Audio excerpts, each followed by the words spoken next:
Good morning students. आज हम chapter 10 करेंगे।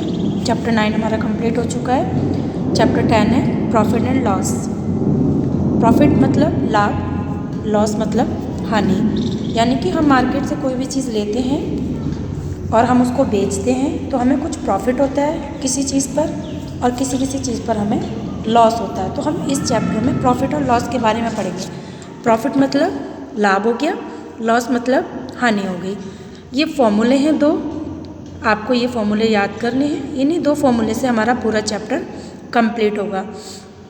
मैंने 10.1 एक्सरसाइज कंप्लीट कराई है, आप इसको अपनी नोटबुक में लिख लेंगे। प्रॉफिट इक्वल टू होता है selling price minus cost price. अब प्रॉफिट मतलब लाभ, यानी कि अगर किसी चीज़ पर या किसी वस्तु पर हमें लाभ हो रहा है तो सेलिंग प्राइस मतलब जितने रेट पर उसने वो चीज़ बेची, selling price minus cost price. Cost price वो होता है खरीदने वाली चीज़, यानी कि जिस रेट पर हम कोई चीज़ खरीद रहे हैं उसे कॉस्ट प्राइस कहते हैं। और जिस रेट पर हम कोई चीज़ बेच रहे हैं उसे हम सेलिंग प्राइस कहते हैं, यानी कि एसपी, शॉर्ट में एसपी माइनस सीपी। तो प्रॉफिट का फॉर्मूला हो गया एसपी माइनस सीपी। क्रय मूल्य और विक्रय मूल्य। क्रय मूल्य यानी कि कॉस्ट प्राइस, क्रय मूल्य वो होता है जिस रेट पर हम कोई चीज़ खरीद रहे हैं, और सेलिंग प्राइस मतलब विक्रय मूल्य वो होता है जिस रेट पर हम कोई चीज़ बेच रहे हैं। देन सेम फॉर्मूला लॉस का है। लॉस का क्या है?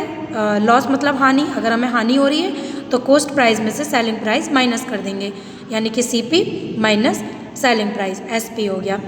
अब नॉर्मल सी चीज़ क्या है, हम जब फॉर्मूला, अगर हम फॉर्मूला में याद नहीं है तो एक ट्रिक होता है, यानी कि ट्रिक्स मतलब बेसिक चीज़ होती है, नॉर्मल चीज़ होती है उसमें समझने के लिए। प्रॉफिट मतलब कोई भी चीज़ लाभ हो रही है वो हमें पता कैसे लगेगा, या हमें पता इस तरीके से लगेगा कि हमने मानो कोई भी चीज़ 100 रुपये की खरीदी है, यानी कि उसका कॉस्ट प्राइस 100 रुपये हो गया, और हमने उस चीज़ को 120 रुपये में बेच दिया, यानी कि 100 रुपीज़ की चीज़ थी और हमने उसको 120 में बेच दिया। तो हमें क्या हुआ? लाभ हुआ ना, प्रॉफिट हुआ। 20 रुपये का हमें यहाँ क्या हो गया? प्रॉफिट हो गया। तो हमें क्या करना है, हमें क्वेश्चन के अकॉर्डिंग हमें पता लग जाएगा कि हम जितने रेट पर हमने उस चीज़ को खरीदा है और किस रेट पर हमने उस चीज़ को बेचा है, सेलिंग प्राइस और कॉस्ट प्राइस। तो हमें पता लग जाएगा लाभ हो रहा है या हानि हो रही है। अब आप देखेंगे question number 10.1, find the profit और लॉस इन ईच केस। ये इसके पार्ट दे रखे हैं। क्वेश्चन नंबर 1 के 4 पार्ट है, वो मैंने 4 कराए हैं आपको। फाइंड द प्रॉफिट और लॉस, यानी कि प्रॉफिट और लॉस आपको इन सारे केसेस में आपको बताना है। फॉर्मूले में हमें दिया नहीं है उन्होंने कि प्रॉफिट निकालो या लॉस निकालो, हमें खुद फाइंड करना पड़ेगा कि प्रॉफिट क्या है और लॉस क्या है। इसमें दिया है सीपी इक्वल टू 560 रुपीज़, यानी कि कॉस्ट प्राइस जो दिया है वो 560 रुपये दिया है, and S P equal to 590 rupees, selling price जो 590 रुपीज़ है। अब आप फॉर्मूले पे मत जाइए, सबसे पहले यहाँ समझिए कि हमने चीज़ जो होती है, मैंने 560 रुपये की कोई चीज़ खरीदी, कॉस्ट प्राइस हो गया, और हमने उसी चीज़ को 590 रुपये में बेच दिया, यानी कि 560 रुपीज़ में हमने उसको खरीदा, उस चीज़ को, कोई सामान को, और हमने उसको 590 रुपीज़ में बेच दिया। तो आप बताइए कि 560 रुपीज़ ज़्यादा होते हैं या 590 रुपीज़ ज़्यादा होते हैं? हमें यहाँ पर क्या हो रहा है? प्रॉफिट हो रहा है। हमें पैसों से पता लग रहा है कि 560 में कोई चीज़ खरीदी गई है और 590 में उसे बेचा गया है। तो हम क्या करेंगे? प्रॉफिट का फॉर्मूला लगा देंगे।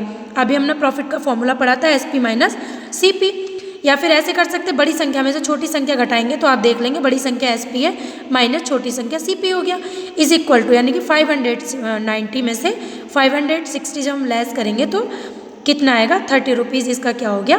प्रॉफिट हो गया। नेक्स्ट पार्ट पे चलते हैं हम। इसमें दिया है C P equal to 415 rupees and S P equal to 395। अब यहीं पर देखिए कि आपका फॉर्मूला कौन सा लगाना है, यानी कि कोई भी चीज़ हमने 415 रुपीज़ की खरीदी, 415 की कोई चीज़ खरीदी और हमने उसी चीज़ को 395 रुपये में बेच दिया, यानी कि खरीदी हमने ज़्यादा रुपये में और उसको हमने बेच दिया कम रुपये में, तो हमें लॉस हो गया ना, यानी कि हमें हानि हो गई। तो क्या करेंगे? बड़ी संख्या में से छोटी संख्या लेस कर देंगे, C P minus S P. 415 माइनस 395, 415 में से माइनस 395 जब माइनस करेंगे तो 20 रुपीज़ का उसे क्या हो गया? लॉस हो गया। नेक्स्ट पार्ट देखेंगे इसका। इसमें एस पी और सी पी सेम वही है, ये दोनों पार्ट इसी की तरह हो जाएंगे, आप कर लेंगे। इसके बाद हम आते हैं क्वेश्चन नंबर 2 पर। A book is bought for 32.50 rupees and sold at rupees 39.25, find profit और लॉस। यानी कि कोई बुक जो थी वो 32 रुपये 50 पैसे की खरीदी गई और उसी बुक को 39 रुपये 25 पैसे में बेच दिया गया। तो उसका प्रॉफिट और लॉस यानी कि जो उसका उसे फ़ायदा हुआ है या हानि हुई है, लाभ हुआ है या हानि हुई है, हमें वो फाइंड करना है। सबसे पहले जो जो चीज़ इसमें दी है हम वो मेंशन कर लेंगे। यानी कि बाउट खरीदी गई चीज़ को क्या बोलते हैं? सीपी। मैंने स्टार्टिंग में बताया जिस रेट पर कोई चीज़ खरीदी गई है वो सीपी होता है और जिस रेट पर कोई चीज़ बेची गई है उसे सेलिंग प्राइस बोलते हैं।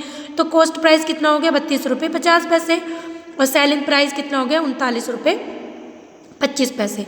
अब हमें पता है 32 रुपये 50 पैसे में खरीदी गई, 39 रुपये 25 पैसे में बेची गई, तो लाभ हो रहा है 32 और 39। यहीं से हमें पता लग रहा है कि 32 और 39 में काफ़ी अंतर है, बढ़ के हमें पैसे मिल रहे हैं। तो प्रॉफिट हो गया, profit equal to SP minus CP। हमने माइनस किया, SP में से CP माइनस कर दो, 6 रुपये 75 पैसे का उसको क्या हो गया? लाभ हो गया। Next question number 3। Nitesh buys a watch for 1650 rupees and sells it for 1575 rupees, find profit और लॉस। इस बार कह रहे हैं नितेश ने कोई चीज़ यानी कि एक घड़ी खरीदी जो 1650 रुपये की थी, 1650 की थी और उसी वॉच को उसने 1575 रुपये में बेच दिया। फाइंड प्रॉफिट और लॉस, उसका प्रॉफिट और लॉस हमें बताना है। अब आप देखिए 1650 में वो खरीद रहा है और 1575 में बेच रहा है, साफ साफ पता लग रहा है कि उसको हानि हुई है। तो सबसे पहले जो जो चीज़ हमें दी है वो हम लिख लेंगे। CP कितना है? 1650 रुपीज़ और सेलिंग प्राइस है हमारा 1575। तो लॉस हो रहा है, तो लॉस का फॉर्मूला लगा दिया, loss equal to CP minus SP equal to value put कर देंगे और 75 रुपये का उसे क्या हो गया? लॉस हो गया। Next question number 4। ये सारे क्वेश्चन जो मैं करा रही हूँ आपको अपनी नोटबुक में करने हैं, उसके बाद आपको आप उसको करेंगे। जब आप उनको करेंगे समझेंगे तभी आपको समझ में आएगा, इसलिए पूरा वर्क बहुत अच्छे से करना है। 2 चीज़ याद रखनी है, सेलिंग प्राइस और कॉस्ट प्राइस। हमें यह पता होना चाहिए सेलिंग प्राइस कौन सा होता है और कॉस्ट प्राइस कौन सा होता है। क्वेश्चन नंबर 4 है हमारा, Neetu bought a dozen of pens at 9.50 per pen. यानी कि नीतू ने एक दर्जन मतलब 12, एक दर्जन में 12 पीस होते हैं, तो उसने 12 पेन जो थे वो खरीदे, जो एक पेन जो था उसका रेट था 9 रुपये 50 पैसे पर पेन लिखा है, मतलब एक पेन का प्राइस 9 रुपये 50 पैसे था, लेकिन उसने 12 खरीदे, एक दर्जन कह रहे हैं वो। आगे कह रहे हैं she sold the pens at 11 rupees 25 per pen. और जब उसने बेचा तो 11 रुपये 25 पैसे का एक पेन बेचा। वॉट वॉज हर प्रॉफिट, हमें इसमें क्लियर दे दिया है कि प्रॉफिट उसका बताना है कि प्रॉफिट उसका क्या है। तो अब हमें कुछ नहीं करना, हमें बस 1 डजन का निकालना है। यानी कि उसने 12 पेन खरीदे, एक पेन का प्राइस 9.50 पैसे था, 9 रुपये 50 पैसे। तो हम क्या करेंगे, 12 की मल्टीप्लाई 9.50 से कर देंगे, क्योंकि एक वस्तु हमारी एक पेन 9 रुपये 50 पैसे का है, तो 12 पेन कितने के आएंगे? 9.50 की मल्टीप्लाई 12 से कर देंगे। देखिए मैंने आगे किया है 1 डजन, यानी कि 1D equal to 1 dozen equal to 12 piece. मैंने यहाँ पर मेंशन कर दिया है कि एक दर्जन में 12 पीस होते हैं। जब हम केले खरीदते हैं तो हम उसको बोलते हैं कि एक दर्जन केले दे दो, तो आप उनको काउंट करना कि एक दर्जन में वो आपको 12 पीस देगा। तो लिखा है मैंने Neetu bought a dozen pen equal to 9.50 rupees multiply by 12। जब मैंने 12 पेन जो है कितने रुपए के आए? 114 रुपीज़ के 12 पेन आ गए, तो ये सेलिंग प्राइस हो गया खरीदने वाला, तो सेलिंग प्राइस CP हो गया। अब नीतू सेल्स 12 पेन, नीतू ने 12 पेन, इस बार जो वो पेन बेचा है उसने एक पेन 11 रुपये 25 पैसे का बेचा है, तो फिर मल्टीप्लाई 12 से कर देंगे। तो जो बेचने वाला है यानी कि सेलिंग प्राइस है वो 135 रुपीज़ आया। उसने खरीदा 114 के, यानी कि 114 रुपये के 12 पेन खरीदे और उसने 135 में 12 पेन बेच दिए, तो उसको लाभ हो रहा है, सीधा सीधा है। तो profit equal to SP minus CP is equal to 135 minus 114 is equal to 21, यानी कि 21 रुपीज़ का उसे क्या हो गया? प्रॉफिट हो गया। एक बार फिर से हम समझेंगे, एक दर्जन यानी कि एक दर्जन में 12 पीस होते हैं। अब उसने एक पीस का हमें रेट दिया है, अगर हम दुकान वाले से बोलेंगे कि भैया हमें एक पेन चाहिए, तो वो एक पेन दे रहा है हमें 9 रुपये 50 पैसे का, और हम उससे कह रहे हैं कि भैया हमें 12 ऐसे ही 12 पेन दे दो। अब 12 पेन जब उसने हमें दिए तो हम क्या करेंगे, 9.50 की मल्टीप्लाई 12 से कर देंगे, तो हमारा 114 रुपीज़ के वो सारे पेन यानी कि 12 पेन जो आ गए वो 114 रुपये के आ गए। सेम उसने बेचने का किया। अब वो बेच रहा है, उन्हें खरीदा 9 रुपये 50 पैसे का एक पेन, वो बेच रहा है 11 रुपये 50 पैसे का एक पेन, तो उसे प्रॉफिट हो रहा है। तो हमने प्रॉफिट का फॉर्मूला लगा दिया, आंसर आ गया। नेक्स्ट क्वेश्चन बहुत अच्छा है। 5 मैंने छुड़वा दिया क्योंकि सेम इसी की तरह से होगा, तो वह मैंने नहीं किया, वो आप खुद करेंगे। क्वेश्चन नंबर 6 आप देखेंगे, a man bought a washing machine for 17,350 rupees and paid 250 for transporting it to his home. He sold it for 18,275. What was his profit? इसमें भी हमें प्रॉफिट निकालना है।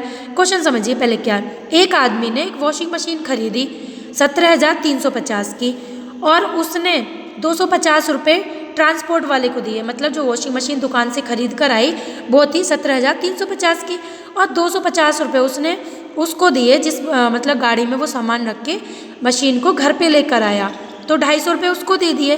अब वो कह रहे हैं कि उसने जो उस मशीन को 18,275 रुपये में बेच दिया, उसका प्रॉफिट क्या है। अब आप सोच रहे होंगे कि 17,350 की उसने खरीदी थी, 18,275 उसने बेच दिए, तो नहीं। आप देखिए 17,350 की उसने खरीदी और 250 रुपये भी तो उसी इंसान ने दिए जिसने मशीन खरीदी। भाई वो जो ट्रांसपोर्ट में लगाया तो वो मशीन में ही तो ऐड होगा। तो क्या करेंगे हम, सीपी जब निकालेंगे तो क्या करेंगे, 17,350 में जो 250 रुपये उसने ट्रांसपोर्ट वाले को दिए वो भी हम ऐड करेंगे। इसे हम छोड़ नहीं सकते, वो भी सेलिंग प्राइस में ही कॉस्ट प्राइस में ही आएगा। 17,350 की मशीन खरीदी, 250 उसने ट्रांसपोर्ट वाले को दे दिए, तो पूरा टोटल उसका जो खर्चा हुआ, जो उसने चीज़ खरीदी वो 17,600 रुपीज़ में उसने खरीदी, सीपी हो गया। जो बेचने का है वो क्लियर दे रखा है 18,275। प्रॉफिट निकालना है, profit equal to SP minus CP is equal to profit लगा दिया, ये CP की वैल्यू लगा दी। जब SP में से CP लेस करेंगे तो 675 रुपीज़ का उसे क्या हो गया, फिर भी क्या हो गया, उसे प्रॉफिट हो गया। इतना मतलब करने के बाद भी उसे 250 रुपये उसने यहाँ खर्च कर दिया, 17,350 का उसने यहाँ बेच दिया, तो दोनों पैसे को उसने जोड़ने के बाद भी उसको 675 रुपये का क्या हो गया, प्रॉफिट हो गया। एक बार फिर से समझेंगे। अगर इस तरीके का कोई भी सम दिया है कि कोई भी इंसान कोई चीज़ लेकर आ रहा है दुकान से, उसके बाद वो ट्रांसपोर्ट वाले यानी कि कुछ रिक्शे में रख के लाया या गाड़ी में रख के लाया, किसी भी ट्रांसपोर्ट में वो उस चीज़ को घर तक लेकर आया, जो खर्चा उसका हुआ ये भी तो उस इंसान का खर्चा हुआ जब वो खरीदने गया था। तो दोनों अमाउंट को जोड़ देंगे, दोनों अमाउंट को जोड़ेंगे तो वो कॉस्ट प्राइस वही होगा। ठीक है, सेलिंग प्राइस उसने दे रखा है, माइनस कर दिया, आंसर आ गया।